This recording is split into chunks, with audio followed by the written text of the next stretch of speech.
Bonjour à toutes et à tous. On se retrouve aujourd'hui pour une petite présentation de la nouvelle fonction Studio sur Gamma qui est disponible en version bêta et qui permet de créer des slides au rendu cinématographique sans trop d'efforts avec des visuels qui prennent toute la taille de la slide.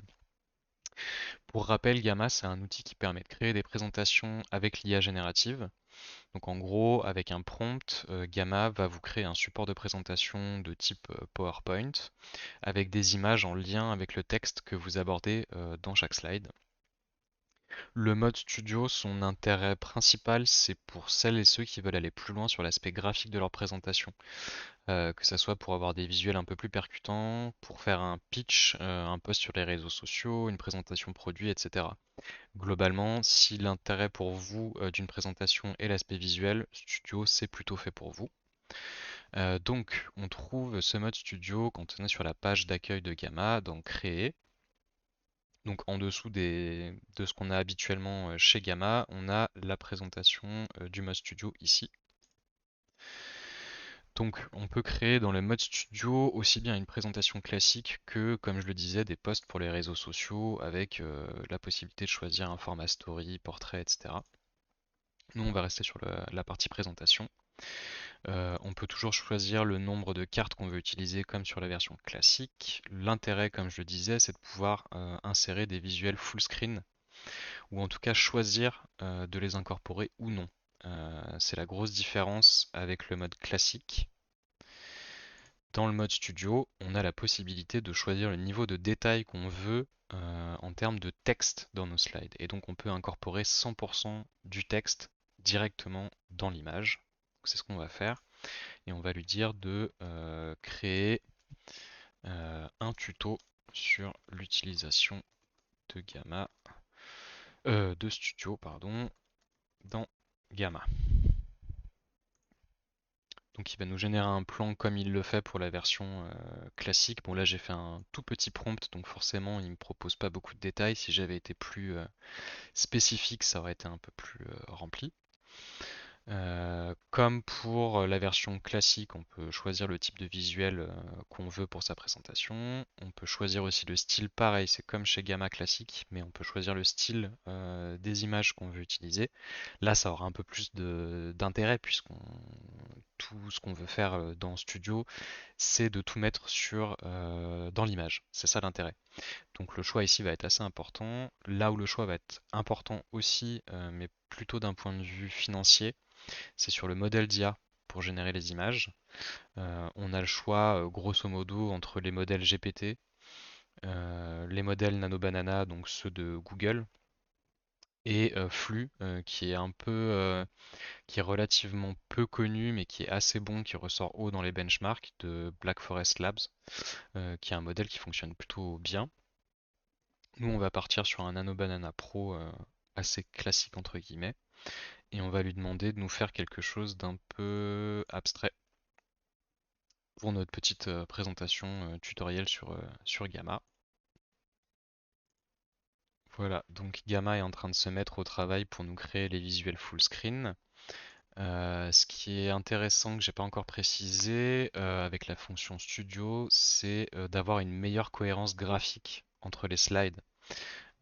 Plutôt que d'avoir des visuels qui sont assez sur les versions classiques de Gamma, on va avoir des visuels qui sont assez peu cohérents et dans des styles graphiques assez distincts les uns des autres en fonction des slides.